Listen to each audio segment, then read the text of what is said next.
How's it going, everyone? Arctic Knight here, and we are back with another episode of Hooked on You, a Dead by Daylight dating simulator. Last episode, we almost had to kiss the Trapper, which was a horrific thing, and I never want to go through an experience like that again. No matter how muscular he is, it will not win my heart. Just as things are really heating up, you hear a flurry of footsteps behind you, and you quickly spin around, ready to fend off whatever new dangers popped up on this strange island. Only to find that it's Dwight and Claudette sprinting across the beach, flipboards in hand, which they're waving in the air above their heads. It's very important that we stick to the itinerary and attend each event as scheduled. Playing sick or cute flirt points was not part of this evening's activities. That's strictly slotted in for after campfire story time. At this rate, we'll be late. Oh, Dwight looks pissed. Oh, Claudette, they both just look pissed. Playing sick? No, no time for excuses. Well, there is, but that's scheduled for after what comes after the flirting. Go, go, go, go. Once everyone has gathered at the fire pit, Dwight and Claudette quickly make an announcement. We're not going to blame anyone in particular, but someone, and we're not going to say who, so don't worry. You hasn't been sticking to the schedule. That means that we're behind on time for. That means that we are behind on time for evening activities, and we'll only have time for one person to share their special spooky nighttime story.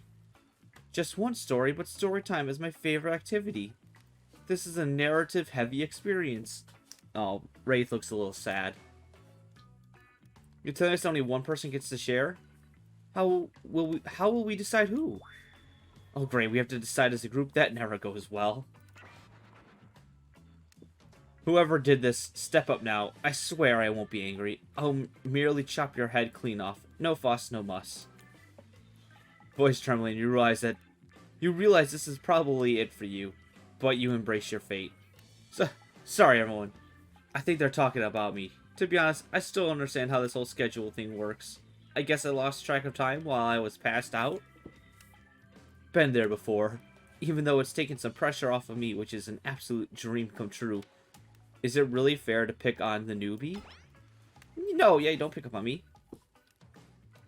Seriously, has anything here ever happened on schedule, even once? Damn it, Donald, if you try to flex that authority gimmick one more time, so help me, I'll snap your head off so quick, and then I'll drown you in his blood. Cynthia. Fuss and muss are back on. You two know I love to hack, slash, and slice. Oh, he's talking about Claudette and Dwight. We all know you love to kill. It's almost all you talk about. Nobody named any names. Who even knows any names? Not us. I renounce my name. Who's Donald? Who's Dwight? Who even knows anymore? Call me nobody. Alright, nobody. They literally are just nobody now. But we still got to get started on story time, so... Arctic, who do you think should go? Aw, damn it, that's a name.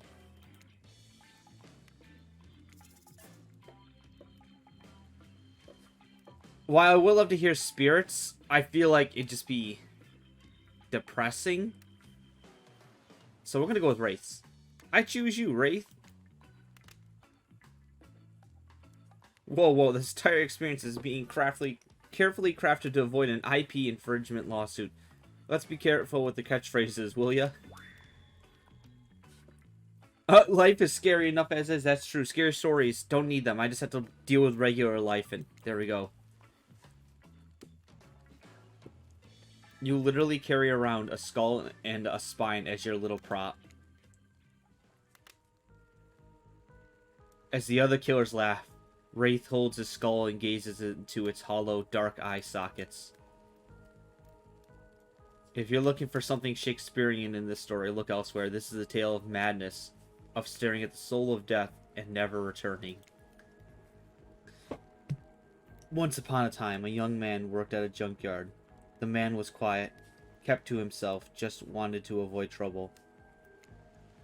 While the boss dealt with clients, the young man operated the crusher, turning old cars into cubes of twisted metal. One day, right before crushing a car, he noticed something. Blood. Drip, drip, dripping. From the trunk. He opened it and found a frightened stranger bound and gagged. The young man reeled.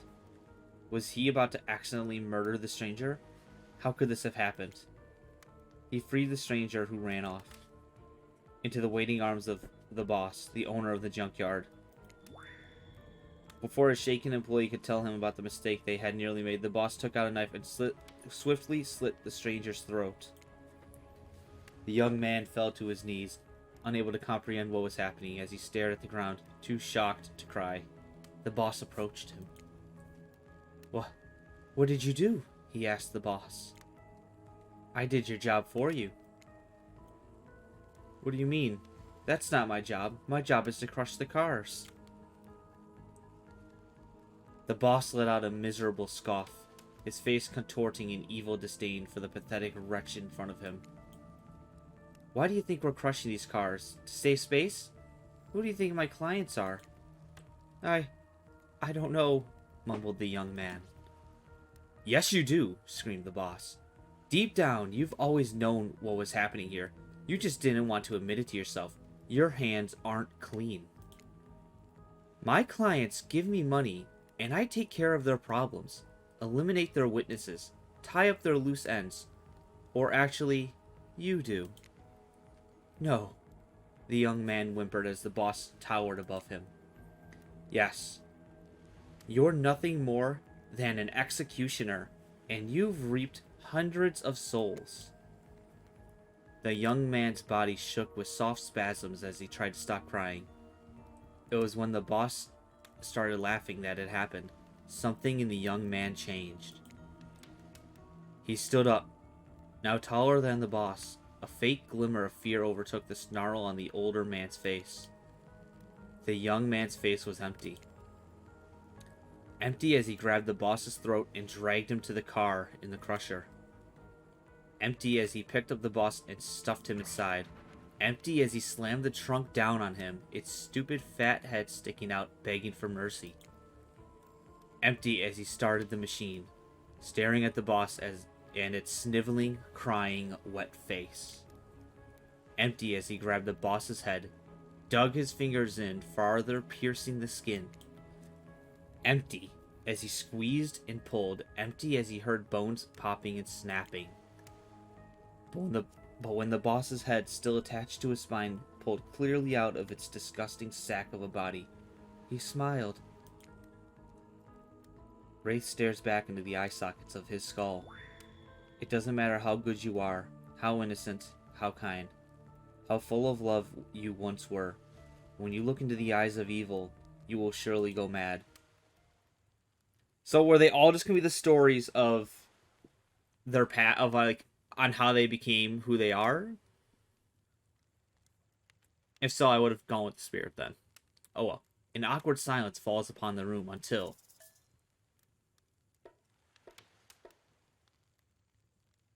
Offer effusive praise. Ask... Well, we'll give them our praise, because I don't want to, I don't want to think making a joke out of it would be a good thing right now, and then asking about the story, I don't really want to get down into, that territory. When you look into the eyes of evil, you will surely go mad. My God, that is brilliant. I'm glad you didn't give us any Shakespeare, because that story made Shakespeare look like a slack-jawed, mouth-breathing idiot. Thank you. I'm too overcome. As you sit down, the other killers look at each other, unsure if you're joking. Thanks?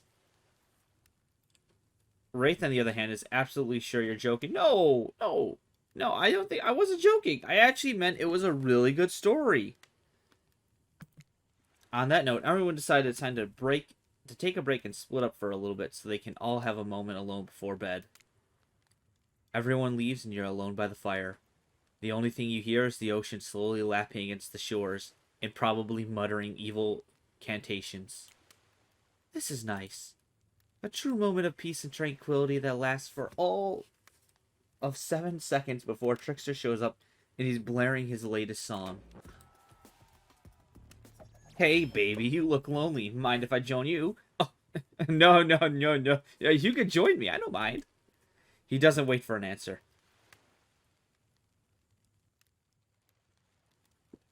Oh, sorry. I know you've been hearing from these guppies all day, but I want you to hear something from a big fish like me. Something special those in charge of this island don't want you to hear. I'm the ultimate catch on this island, the only lobster in an ocean of sardines. No one can give you what I can. You just have to find me. Come find me, baby. I need to find him. We need to find Trickster. Trickster leaves. You're a bit confused about what to make of his cryptic clues, but you aren't going to get any time to yourself to think about them just yet. Wraith approaches you. Hey, I'm probably not making a great impression because, I guess that's not really my thing. I just know that if you got to know me then, I mean, look, the others aren't around. And I really hate the fire pit. I just kind of hate fire in general. Maybe we could go back to the pool? And like, I don't know, whatever, you know? A dip in the pool with the Wraith? You've come a long way in a single day. I'm not saying you should follow him. An offer like that? Just don't forget our little talk. Thank you, Ocean. Go back to whatever you're doing. You and your storyteller friend slip into the water. It's just the right temperature for an evening dip. Plus, if some jealous shark comes along and manages to jump from the ocean into the pool, you're also pretty sure your killer companion could handle it. Hey, do you remember my story? You mean the one you just told, like, a minute ago? Yeah. Oh. Yes? Did you, I mean, like, what did you think of the young man in the story? Do you think he's weird? I would forgive him, because if he really didn't know that he was murdering, and that he thought he was just getting paid for his job, then yeah, I would forgive him. I would forgive him. What happened to him would make anyone snap. And who knows what happened in his past to lead him to that point. He was trying to be good. Yes, that's all he wanted, was to be good. Well, that makes sense. Did the young man remind you of anyone? Yes and no. Yes and no. I think that's what makes it such a great story. It's unique and surprising, but relatable and familiar. I think we all know someone like that young man. I think we all have a little of him inside us. Wraith giggles, not in a gross way like you're thinking, but a very silly one. I assume he's imagining a tiny little version of himself dancing around in his own belly because that's just who he is. You notice the temperature has dropped significantly. Is it cold in this water now, or is it just me? I feel like my toes are turning into ice cubes. Wraith seizes up and squeezes his eyes shut. Please, I can't be around any cube talk. Not since, I heard that story from somebody else a long time ago. The story you just told us 2 minutes ago? Exactly. The one that wasn't about me. Usually we'd be nervous that we were about to make things awkward when we barge in, but obviously we couldn't hold a candle to whatever was happening here tonight. Either way, it's time for bed. For you, but not us. After you go to sleep, that's when we party. After spending all day cooped up in these tight little safari-themed resort uniforms, you just know those two rage late into the night. But you're not here to party with them. You've got your own repressed relationships to tend to. A spirit, Wraith, I'll take either one of you, or Huntress, just not Trapper. You head over to the campfire. The heat is comforting on this chilly night.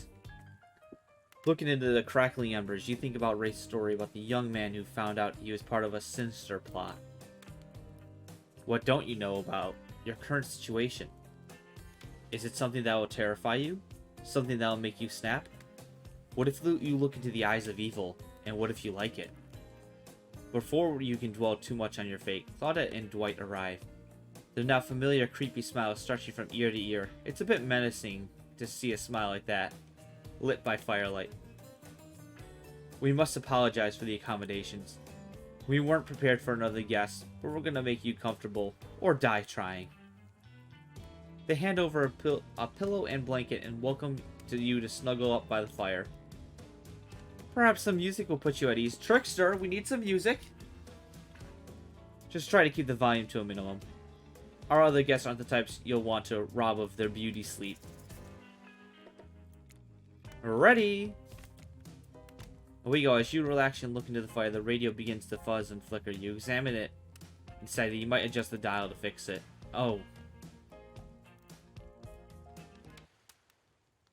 Let's see what's on this station.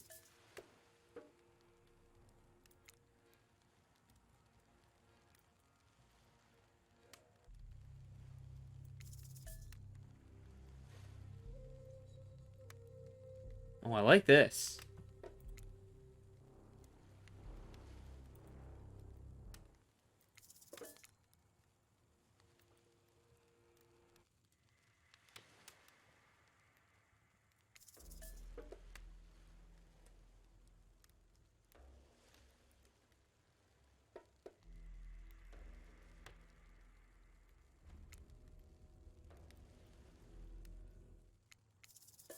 So bad at this.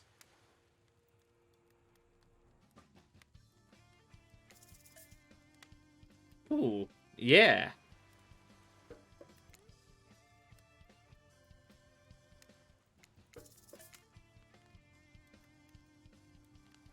Alright, let's talk about our community. For us, it means two major things. First of all, the community is you out there. It's you and everybody else either playing the game or talking about the game or creating content relating to the game or being inspired by the game to write music or to Is this Matthew? make outfits. It's everybody that's part of what makes Dead by Daylight this amazingly rich and passionate environment. It means group.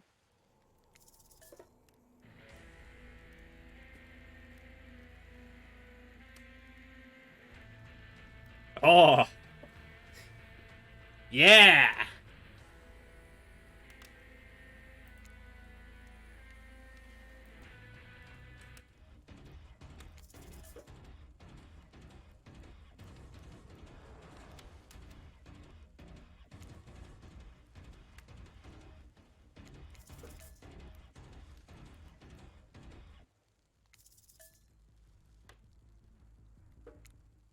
No matter how many things you listen to, you still can't sleep. You decide to ask one of the killers to spend a little more time with you until they're sleepier. Who would you like to summon to your side? Oh, Spirit. Spirit? Are you around? I was wondering if I could get a little company. Spirit tells you her secret for falling asleep when she's feeling restless. I like to listen to flute music, dab on some essential oils, and steam my pores. Really? What? Even the dead like to relax? I don't really have any of those things around. Whoa! A comb! Spirit reaches out and presents you with a unique item. It's a small comb, carved from bamboo. I guess you could hold on to this. It was a gift from my mother. I will want it back, though. And if you lose it, well, you'll get your revenge on me. If it's the last thing I do. Hot? Finally start to feel sleepy. Except, maybe this isn't really a sleepy feeling. Maybe you're paralyzed. You try to keep your eyes open, but you can't. Darkness overtakes you. The dark voice from earlier speaks to you again. It shouldn't still be as spooky by now. You've had a whole day of strange voices in your head, but this one is still undeniably odd. It's the ocean! The human body is made up of 60% water. Did you know that? Of course you did. Everyone knows that. Even amnesiac video game protagonists. Well, guess what? Drink as much as you like. You'll never get to 100%, you hear me? Don't think I don't see what you're up to. How did he know I'm trying to get my water up? Stam, ocean knows everything. You awake suddenly to see someone looming over you. Huntress is rifling through your pockets? Oh, you're awake. I wasn't stealing from you, merely trying to get to know you better by seeing what sort of trinkets you keep close.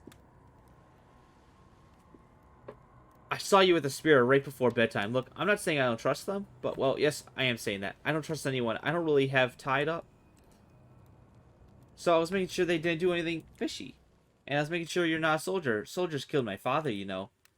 Well, I've got you. You should really consider spending more time with me. I'm not scary. You're not? Not at all. I'm just a lost girl on a big island. I've been watching you since you got here, you know. Not in a creepy way. Huntress pauses for a long moment. Alright. In a charmingly creepy way. I've noticed how fun-loving you seem. If you spend some time with me tomorrow, maybe I'll take you to a special place I found. It's all mine. Is she blushing under there? None of the other killers have been able to find me there. It's quiet and isolated. Maybe I'll even show you how to make beef stroganoff. Look at those big, strong arms and those big, beautiful eyes. That all sounds very enticing. I'll let you get back to bed. It's been a long day. Shh. Huntress places a gigantic hand on your forehead and your eyes flutter close. Finally alone for real this time. Maybe. You drift off to sleep again. Hopefully you're not poisoned. So, whoever I spend the least amount of time with, like, between the entire day, they come in and just start digging through my pockets.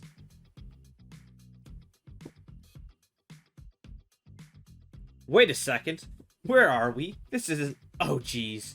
It is. It's one of those reality show confessional rooms where all the contestants talk directly to camera. Can you blame me for not getting along with the others? I mean, I haven't had a real conversation with anyone since I was a child. I take the fact that I haven't slaughtered the newcomer for their meat yet as a win. They look pretty tasty, though, so who knows what'll happen tomorrow. Hey, Dwight, do we have a tarragon on this island? Look, I'm always full of rage. The key is knowing how to control your rage so you can use it. I am a master of self-control, and right now, I'm using all the self-control I can muster because today was a disaster. Let's just say I didn't love it. Haha, that was funny. Laugh. I said laugh, damn it. Anyway, I'm planning to kill this idiot. Don't tell them, though. I want to lead them on a little more. It will make it that much better for me when they're screaming. Yeah, today was fun. I don't want to get ahead of myself or really invest in something that might hurt me, so I don't know. Maybe we'll just see how it goes. Or maybe they'll realize I'm not the one for them. They seem pretty smart, so that's probably what'll happen. I gotta learn to go easier on myself. Who could love me if I can't love myself? I know that everyone thinks of me as a beautiful, cold-blooded monster. I can't help it. Circulation just isn't my thing. I don't choose to be cold. This cute hat and robe? Okay, these are my choice, sure. If someone were to come around and capture my heart, at least that beats being stabbed in it. If I'm gonna get bloody revenge on a society that used me and throw me away, maybe it wouldn't hurt to have a little help. Spirit, I'll do whatever you want. I'll help you. Nope. Still alive. We've completed our first day. So we'll end this episode right here. Thank you all, and I'll see all of you in the next episode.